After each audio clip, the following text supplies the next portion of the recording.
wa ala alihi wa sahbihi ajma'in, amma ba'd. Ma'asyiral muslimin muslimat, Bapak Ibu saudara-saudara sekalian, terkhusus yang kita hormati Wakil Ketua MPR Republik Indonesia Bapak Dr. Haji Mahyudin STMM, yang insya Allah dimuliakan dan dirahmati oleh Allah Subhanahu wa Ta'ala. Tersebutlah kisah ada seorang pemuda lagi berenang-renang di sungai. Dalam keadaan berenang, tiba-tiba ada buah yang mengalir di bawah oleh sungai. Sebuahlah itu buah apel. Dia makan. Begitu dia makan setengah, dia sadar, ini bukan saya yang punya.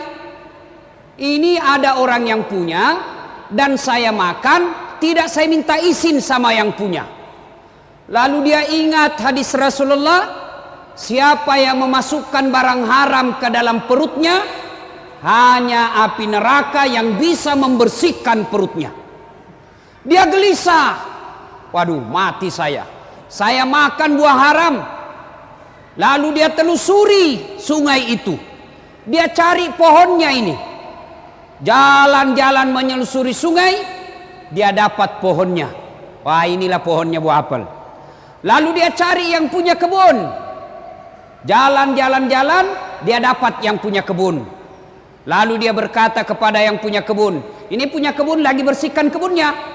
Dan dia berkata, Assalamualaikum warahmatullahi wabarakatuh. Wahai Tuan. Balik ini yang punya kebun. Waalaikumsalam warahmatullahi wabarakatuh. Tuan, kata Malik bin Ibrahim, ada apa? Saya dapat buah di sungai. Saya sudah makan setengah. Dan saya ternyata tidak minta izin sama Tuan. Mohon maaf Tuan, saya sudah terlanjur makan yang setengah.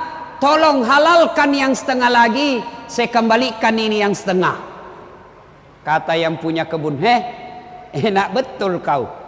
Kau sudah makan setengah, kau kasih saya sisamu. Tidak mau saya maafkan kau. Tuan, maafkanlah saya. Dia bilang yang punya kebun, baiklah, saya maafkan kamu dengan catatan nikahi anak gadisku. Kalau bahasa Bugis, wak dampange ko tapi pubene anakku. Langsung dia bilang ini cowok Malik bin Hilal, alhamdulillah dapat gadis. Tapi dia bilang ini orang yang punya kebun, jangan kau terlalu cepat senang bos. Ini anakku tuli, bisu, buta, lumpuh. Anak gadisku tuli, buta, bisu, lumpuh. Dia bayangkan anakmu, apa enaknya? Dia bilang ya terserah. Kau mau saya halalkan yang kau sudah makan, nikahi anakku. Kau tidak mau nikahi, haram itu yang kau makan, saya tidak halalkan. Gelisah. Pilih cewek buta atau masuk neraka? Dia ingat lagi, tidak ada yang bisa membersihkan kecuali api neraka. Oke, kata anak muda ini Malik bin Ibrahim, baiklah Tuan, saya nikahi anakmu. Sudah dinikahkan. Setelah dinikahkan, lalu bapaknya berkata, anak muda, silakan kau jemput istrimu, silakan kau masuk di kamarnya. Jalanlah anak muda ini berpikir, aduh apa enaknya, tuli bisu lumpuh. Dia ketuk pintu. Assalamualaikum warahmatullahi wabarakatuh. Selang beberapa saat keluar kedengaran suara perempuan. Waalaikumsalam warahmatullahi wabarakatuh. Wih, kaget. Berarti dia tidak bisu. Karena dia jawab salamku. Berarti dia tidak tuli.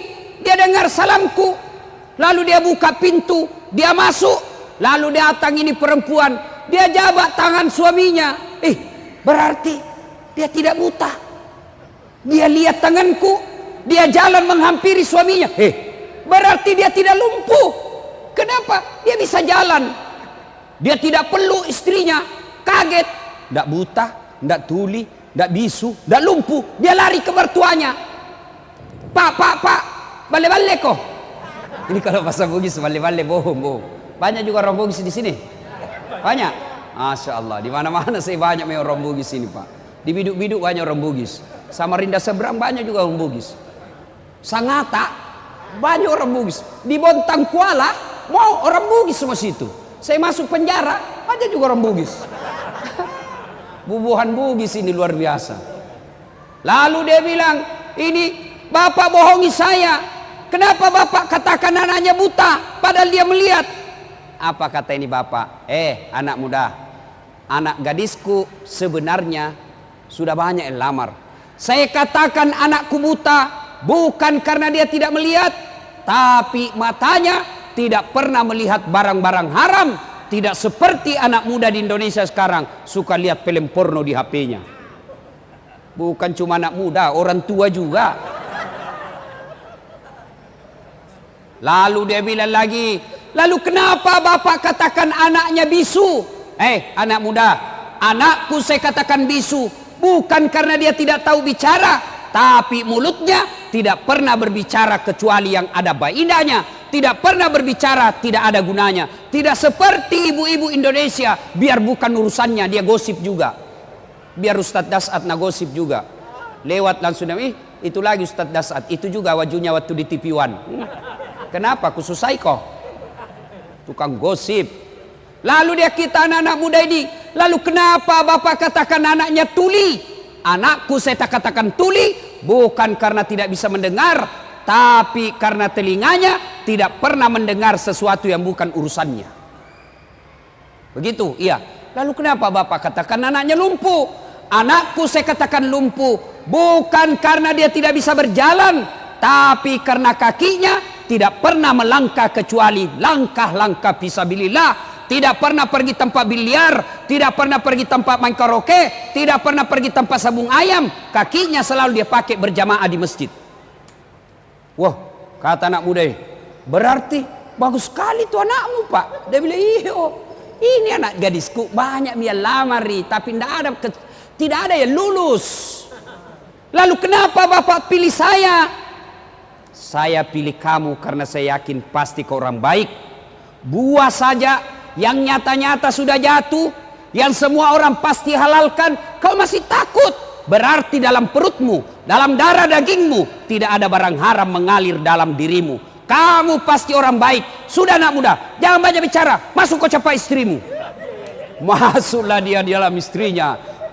Dia peluk, dia cium. Lalu apa kemudian yang terjadi? Silakan bapak sendiri bayangkan.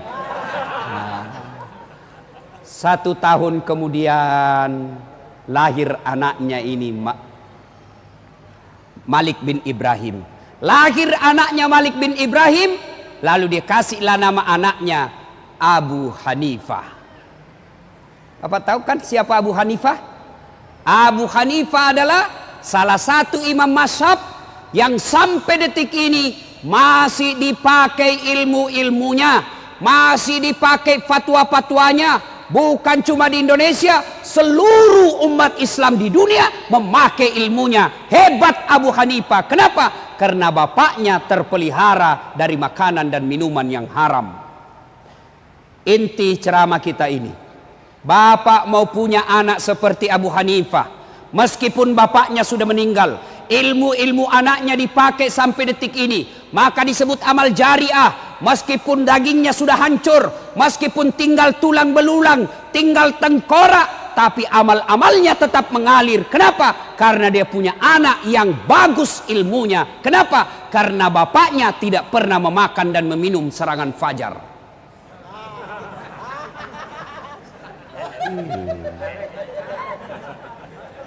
Diajak sosialisasi, ayo sosialisasi. Apa dia bilang? Wane piro. Pantas bapak berdoa 24 jam berdoa, tidak dikabulkan doanya. Kenapa? Ada serangan fajar dalam perutnya. Hati-hati Pak, rusak. Negara kita hancur gara-gara apa? Bapak memeras caleg. Caleg mau baik-baik, kita lagi yang peras. Bayangkan Pak, ada yang bilang habis duitku 2 miliar tidak terpilih. Apa ndak gila orang Pak? Coba kalau dia pi kawin 2 miliar bisa 10 kali Pak. Nah Bapak Ibu saudara-saudara sekalian, Bapak mau tahu ndak bagaimana nasib Bapak nanti dikubur? Mau? Ibu-ibu mau tahu nasibnya ibu nanti ketika meninggal? Halo ibu, kalau ibu meninggal nanti siapa yang doakan ibu? Siapa? Suami. Pret. Baru 3 bulan kawin lagi. Ada kawan saya menunaikan ibadah haji Pak. Wah, meninggal istrinya mendadak. Bengkak matanya Pak, nangis. Lalu apa dia bilang? Ustadz, rasanya separuh jiwaku hilang. Tidak bisa lagi aku teruskan hidupku Ustadz. Saya bilang hebat juga ini Bapak. Sayang betul sama istrinya. Beberapa bulan kemudian saya pergi jogging lapangan Karebosi Makassar. Ada lagi perempuan di sampingnya. Putih, muda, tidak pakai jilbab, seksi. Saya tanya, Pak, siapa dia? Dia bilang, istri baru Ustaz. Ayo, bapak-bapak. Ketika bapak sudah di alam kubur, siapa yang doakan bapak? Siapa yang doakan? Istri, kawin lagi istri kita Pak. Siapa yang doakan kita? Anak.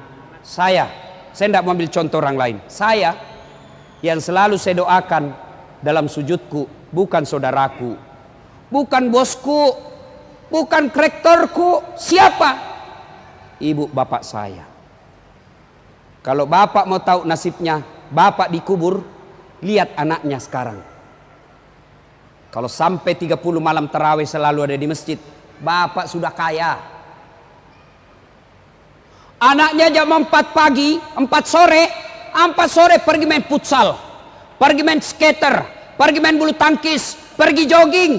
Tapi begitu 5:30, buru-buru pulang ke rumahnya, lari, masuk ke kamar mandi. Kenapa? Dia buru-buru mengejar sholat maghrib berjamaah di masjid. Bapak sudah kaya meskipun 30 tahun di Samarinda ngontrak-ngontrak. Jam 4:30 subuh, bunyi gerendel di pagar besi. Intip, wah Masya Allah, ternyata anak bungsunya buru-buru ke masjid sholat subuh berjamaah. Bapak sudah kaya. Mau ndak punya anak yang baik Pak? Mau? Mau? Pasti mau. Salah satu resepnya, belajar dari kisah, jangan sentuhkan anakmu makanan dan minuman yang haram. Coba lihat anak-anak pejabat yang korup, yang menghalalkan segala cara, halal haram hantam, tidak punya rasa malu. Mobil korupsi dia pamer, rumah korupsi dia pamer. Coba lihat anaknya, 3 anaknya, 1 pengedar, 1 pengisap, 1 kawin lari di bawah bandar. Ayo, maka Bapak Ibu Saudara sekalian, hindarkan anak kita dari makanan dan minuman yang haram. Ada 3 kewajiban orang tua kepada anak. Artinya dia berdosa ketika dia tidak amalkan. Ada 3 kewajiban orang tua. 1, kasih nama yang baik. Biasa lagi orang bilang, oh, apa arti sebuah nama? Bego, dongo, beleng-beleng. Bapak bisa bayangkan seandainya tidak ada nama semua kita di sini. Caleg kemarin kampanye kalau tidak ada semua namanya. Ayo, coblos Anu. Anu siapa? Anu yang pendek. Oh, banyaknya caleg yang pendek. Coba bayangkan. Dari nama, Bapak sebut nama orang minimal saya 2 tahu. Apa? Agama dan sukunya. Begitu Bapak nama sebut Abdurrahman, 99% pasti Muslim. Tapi kalau disebut Bertus Tetanus, pasti bukan Islam. Iya toh? 1 agama. Yang kedua, dari nama saya tahu suku. Begitu Bapak namanya sebut Ambok Dalle, tidak mungkin Madura. Pasti Bugis. Tidak mungkin Jawa. Masa Jawa Ambok Dalle? Tidak mungkin lah. Margono, iya. Sutioso, iya. Jokowi, Jawa. Tidak mungkin. Siapa orang apa? Jawa Tengah. Siapa namamu? Ambo Upe. Tidak mungkin. Nama. Yang kedua, kewajiban orang tua, beri makan. Yang ketiga, didik. Dari 3 kewajiban orang tua, sayang 1000 sayang. Kita terlalu bingung dengan makannya anak tak. Kita terlalu cemas dengan perut anak kita. Padahal tidak ada orang yang mati gara-gara kelaparan. Masya Allah. Samarinda, tolong tunjukkan saya ada orang yang wafat, meninggal dunia di Samarinda karena kelaparan. Tolong tunjukkan saya. Tak mungkin. Ingat Ibrahim alaihissalam diperintah untuk dakwah. Wahai Ibrahim, kau pergi dakwah. Kata Ibrahim, siapa yang ngurus anak saya? Gimana makannya anak saya? Allah berfirman, pecahkan itu batu di depanmu. Dipecahkan. Apa maksudnya? Pecahkan lagi. Kampak lagi 2 kali. Kampak sampai 3 kali. Pecah. Ibrahim alaihissalam mendapati ulat. Tahu ulat, Pak? Tahu ulat? Ulat. Lalu Allah berkata, hei Ibrahim, kau lihat itu ulat. Tidak ada tangannya, tidak ada kakinya, kulitnya sangat halus, batu yang sangat keras. Dia bisa hidup dalam batu yang sangat keras. Siapa yang jamin rezekinya? Saya Tuhanmu yang maha kaya. Jangan kau cemas soal perutnya, saya yang punya urusan. Kita, Ibrahim mau meninggal, dia kumpul anaknya. Lalu apa kata Ibrahim? Anakku, ma ta'buduna min ba'di, siapa yang kamu sembah nanti nak? Itu Ibrahim. Kalau kita, nak, ma ta'kuluna min ba'di, apa kau makan nanti, cong? Jangan pikir. Pak, ibu, bapak-bapak, saya tanya, tahu cicak? Tahu cicak, Pak? Bapak-bapak tahu cicak? Apa dia makan cicak? Hah? Nyamuk. Masuk akal enggak? Satu di dinding, satu terbang. Di mana ketemu? Enggak ada terminalnya. Tapi kata lagu kita waktu kecil, cicak-cicak di dinding, diam-diam merayap. Diam-diam merayap. Datang seekor nyamuk. Nyamuk yang datang. Tidak dibilang lagu, cicak lompat ke nyamuk. Wah, setengah mati kasihan cicak. Coba. Maka Bapak Ibu sekalian, Ramadan Allah hadirkan. Untuk apa? Melatih umat Islam agar jangan kau kasih makan barang haram anakmu. Ramadan 1 bulan. Begitu pentingnya kita memelihara diri. Begitu pentingnya kita memelihara perut dari makanan haram. Allah hadirkan 1 bulan untuk apa? Latihan kau jangan makanan haram. Ramadan, jangankan yang haram, yang halal saja kita tahan. Contoh, air kelapa. Halal atau haram? Air kelapa, halal atau haram? Halal. Tapi jangan kau coba-coba jam 3 sore Ramadan. Offside kau bos. Ayo, nasi halal atau haram? Halal. Tapi siang hari bulan Ramadan jangan coba. Alhamdulillah, kalau kita mampu berhasil melewati Ramadan, tapi yang lebih penting selesai Ramadan terpelihara diri kita dari makanan dan minuman yang haram. Jadi pedagang jangan menghalalkan segala cara. Pedagang dia tulis dagangannya asli padahal palsu. Hati-hati, dia tulis bensin murni padahal dia campur minyak tanah. Begitu ditanya, kenapa kau tulis bensin murni, kau campur minyak tanah? Apa dia bilang? Istriku namanya Murni. Pret. Ayo, hati-hati Pak. Tidak ada orang mati gara-gara isi perut. Tapi yang banyak masuk neraka karena gara isi perut. Kumpul kiri kanan, hartanya dikumpul-kumpul, menghalalkan segala cara, ternyata meninggal. Harta yang ditinggalkan diperebutkan oleh anaknya. Bagus kalau untuk sedekah, tapi dia pakai berjudi dan narkoba. Pada akhirnya Rasulullah sallallahu alaihi wasallam suatu saat menuju ke satu tempat. Dalam perjalanan ke tempat tersebut, Nabi melewati pemakaman. Tahu pemakaman, Pak? Kuburan. Lalu Nabi bersabda, langkahkan kakimu dengan cepat. Orang Bugis bilang, ma peri-peri kok. Cepat. Pulang lagi, lewat makam yang sama. Sahabat ingin langkahkan kaki, lalu Nabi bersabda, tidak usah buru-buru, kau santai saja. Bersahabat bertanya, ya Rasulullah, tadi waktu pergi buru-buru, langkah kami cepat-cepat, pulang tidak lagi, ada apa ya Rasul? Nabi menjelaskan, waktu pergi tadi, itu orang yang ada di kubur disiksa. Saya tidak tahan mendengar, saya tidak tega mendengar dia disiksa, maka saya mau jauh-jauh cepat supaya saya tidak dengar dia disiksa. Waktu pulang, saya dapat berita Jibril tidak lagi menyiksanya. Saya dapat berita dari Jibril. Kenapa? Allah perintahkan, berhenti kau siksa itu orang tua. Tidak mungkin ku siksa orang tuanya sementara anaknya di dunia lagi membaca Bismillahirrahmanirrahim dengan nama Allah Maha Pengasih dan Maha Penyayang. Masa bapaknya ku siksa, anaknya menyebut saya Maha Pengasih dan Maha Penyayang. Artinya, bapak, ibu, saudara-saudara sekalian, yang bisa menolong bapak ketika bapak sudah di dalam kubur bukan pangkat jabatan. Yang bisa menolong bapak ketika sudah di dalam kubur adalah bukan harta kekayaan, tapi apa? Anak yang soleh dan soleha. Maka salah satu cara agar anak kita menjadi soleh dan soleha, pelihara dirinya dari makanan dan minuman yang haram. Alhamdulillah, bapak subuh ajak anaknya ke masjid. Ajak anaknya ke masjid. Tidak boleh kita biarkan. Jangan sampai kita husuk tarawih, kita husuk berjamaah, kita husuk berjamaah di masjid. Anak kita di jalan keluyuran, anak gadis kita dibonceng cowoknya dan kita tidak peduli. Maka demi Allah, orang tua seperti itu sebelum anaknya masuk neraka, ku ampusakum wa ahlikum nara. Orang tuanya dulu masuk neraka, baru anaknya. Auzubillah min zalik. Semoga ada manfaat. Ini saja tausiah kita, mudah-mudahan ada manfaat. Terima kasih kepada yayasan yang memberikan izin buat saya untuk menyampaikan dakwah di tempat ini. Dan saya datang sebenarnya di sini karena diundang oleh Pak Mahyudin.